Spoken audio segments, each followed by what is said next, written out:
Now, volatile economic conditions are also putting brakes on startups with the prevailing uncertainties, the so-called capital or funding winter, and many other hurdles affecting global expansions. Now, for the latest outlook on startups and what the new data means, we talked to Uniquecorn Strategies Dean Bernales, who joins the Business Roadshow today. Hi, Dean, finally in person.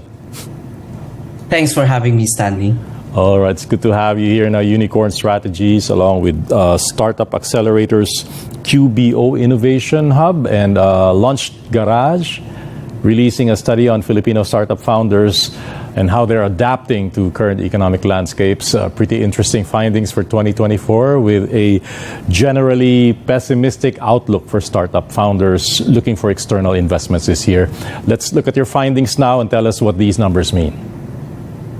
First of all, good morning to your audience. Well, the pessimistic outlook among Philippine startup founders for external investment this year, as depicted in the 2024 Philippine Startup Founders Outlook, can largely be attributed to the recent sharp decline in local startup investments, specifically the 40% drop last year as reported by Gobicorp Philippines. This is also known as the funding winter. This decline significantly impacts the overall funding environment, leading to a domino effect in the startup ecosystem. Such substantial decrease in investment directly affects the availability of capital for startups. With fewer funds in circulation, competition for these resources becomes more intense, and many startups may find it challenging to secure the necessary funding to sustain or grow their operations. And if they secure funding, it would be a smaller ticket size. In fact, 45% of surveyed founders who secured funding in 2023 got only an average of 14 million peso fundraise. Meanwhile, 25% of the respondents said they had unfavorable funding experience, and 30% did not attempt to fundraise at all. Okay, so that really says that, you know, a lot of these funding requirements and the deficits in terms of getting actual sources are putting some speed bumps into a lot of expansions, particularly global expansions, such that, you know, many of these startups are now prioritizing profitability, because the study also found that 75% of the founders, in fact, that you surveyed are now more into profitability than growth due to the funding winter. Now, what strategies now are founders implementing to achieve some kind of shift in terms of directions, and how is this changing the way startups operate compared to the previous years, say pre-pandemic? Yeah, so right now, because of the challenges in getting funding from external investors, founders prioritize to achieve profitability, and they achieve it by streamlining their operations, cut non-essential costs, focusing on high-margin products or services, and enhance customer retention. This shift marks a departure from the previous growth at all costs approach, leading to more efficient business models with stronger emphasis on financial sustainability. In a nutshell, they bootstrap.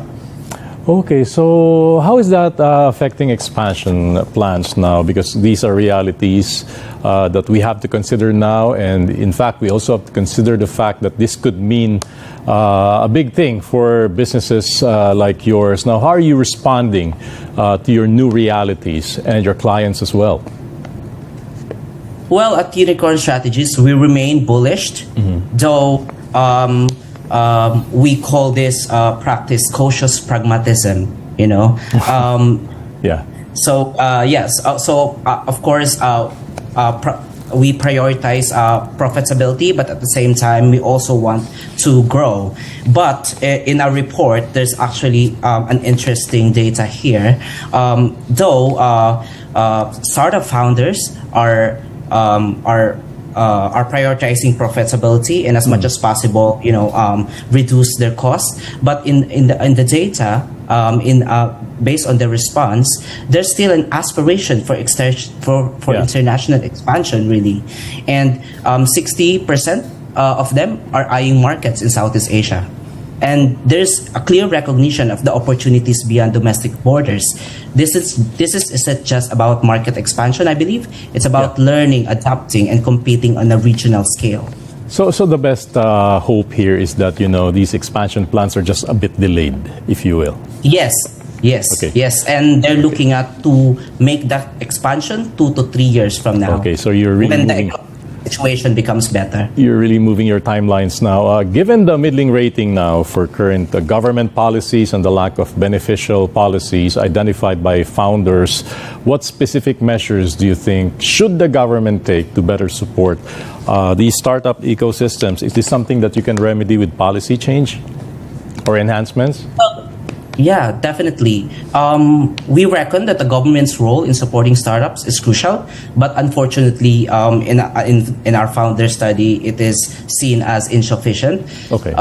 In our survey findings, with a rating of 2.45 out of 5 for government policies, reflects a need for more supportive measures. To be fair, the government has some programs that support these policies. In fact, at Uniquecorn Strategies, we are working with the Department of Trade and Industry with their startup incubation programs that are aligned with Innovative Startup Act and the Philippine Creative Industries Development Act, also known as PISIDA. However, despite government efforts, many respondents report limited awareness of programs that could support them, contrasting with the more visible support offered to SMEs and startups in our neighboring countries such as Singapore. In Singapore, accessing SME grants is perceived as more straightforward. One concern as well in the trend of startups having to register in Singapore following a foreign investment. This is driven by investor preference for the perceived stability and business-friendly environment of Singapore, reflecting a lack of confidence in Philippine governance. Yes. This is actually the reason why we made this Founders Outlook, is to make a gentle call to the government to implement reforms and strengthen support to the startup ecosystem.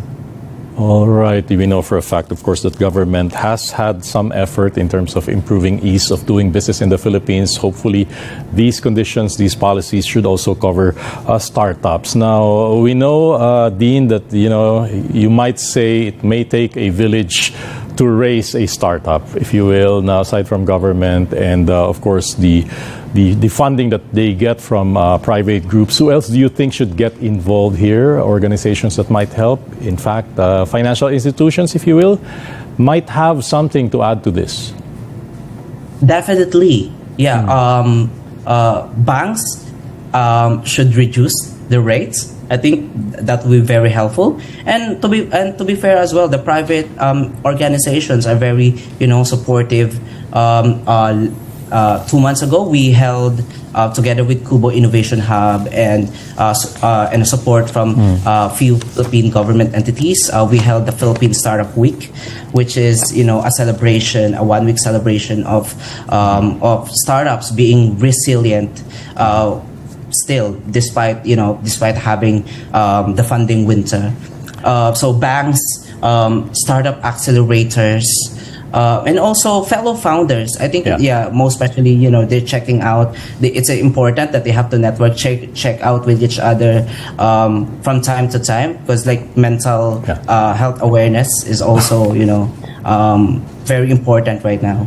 Now, Dean, for the funding winter alone, you have so many moving parts here. That's just the financing side of it. We have a host of other problems. In fact, your survey was able to bring this out, multiple challenges facing founders, such as profitability concerns, even talent acquisition, despite these challenges. There seems to be now optimism, a bit of optimism about the future of a startup and its profitability. Can you elaborate on this further? So based on the study, 2024 presents a mix of challenges and opportunities for Filipino startups. On one hand, profitability concerns and talent acquisition remains significant hurdles. On the other hand, there's a sense of optimism. In fact, 55% of founders expecting to become profitable in the next 1 to 2 years. This optimism amidst challenges is a testament, to the resilience and adaptability of Filipino startup founders. They are finding innovative ways to overcome obstacles, whether it's through strategic partnerships, exploring new markets, or leveraging technology such as AI to optimize operations. This blend of realism and optimism is a key to strengthen the Filipino startup ecosystem. And lastly, Dean,